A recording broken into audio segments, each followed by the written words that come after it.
High, good morning, happy Sunday. তো আজকে Sunday ছুটির দিন, শুরু করলাম একটু গাছ দেখিয়ে। আর তারপরে মা করে দিল চা, তো চা খেয়ে দিনটা শুরু করলাম।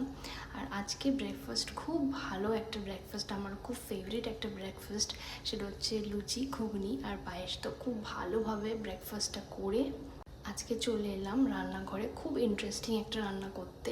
আই হোপ অনেকেই জানো না, চিকেন কোফতা কারি। তো ফুল রেসিপিটা আমি দেবো, ডেফিনেটলি চেক আউট করো। আর তারপরে কিছু লেফট ওভার চিকেন দিয়ে একটু জাস্ট কষা টাইপের বানিয়ে নিয়েছিলাম। আর নিরামিষের মধ্যে পটল আলুর একটা তরকারি করছি, মায়ের থেকেই জেনে জেনে করলাম রান্নাটা। স্নান টান করে তারপরে চলে এলাম পুজো দিতে। আমি খুব ঈশ্বরে বিশ্বাসী, আমি জানি ঈশ্বর আছে বলেই আমরা আছি। তো পুজো দিতে আমার খুব ভালো লাগে, তো খুব যত্ন করে পুজো দিই।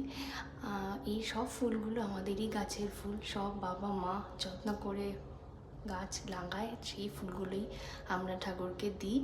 তো এইভাবেই আমি পুজো দিলাম, তোমাদেরকে ছোট্ট ছোট্ট ক্লিপস দেখালাম আমাদের সিংহাসনে কী কী ভগবান আছে, কী কী ঈশ্বর আছে। তো পুজো টুজো দিয়ে চলে এলাম আমি আমার লাঞ্চটা গোছাতে। মানে লাঞ্চটা সুন্দর করে গোছালাম আমি। না লাঞ্চ মানে বিশ্বাস করি যে খাওয়ার যাই হোক, বাট তুমি যদি সুন্দর করে প্রেজেন্ট করো সেটা খেতে বেশি ভালো লাগে। তারপরে ইভিনিংয়ে চলে গেলাম একটা বন্ধুর বাড়িতে, আমার স্কুল ফ্রেন্ড।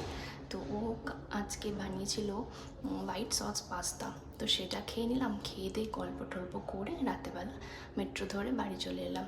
মেট্রোতে আবার এই কার্ড সিস্টেমটা চলে গেছে, মানে ওই স্ক্যানারটা এখন দেখছি এবার কয়েন দিচ্ছে। তো বাড়ি চলে এলাম, এইভাবেই আমার দিনটা শেষ হলো। তো চলো bye, please subscribe my channel and support.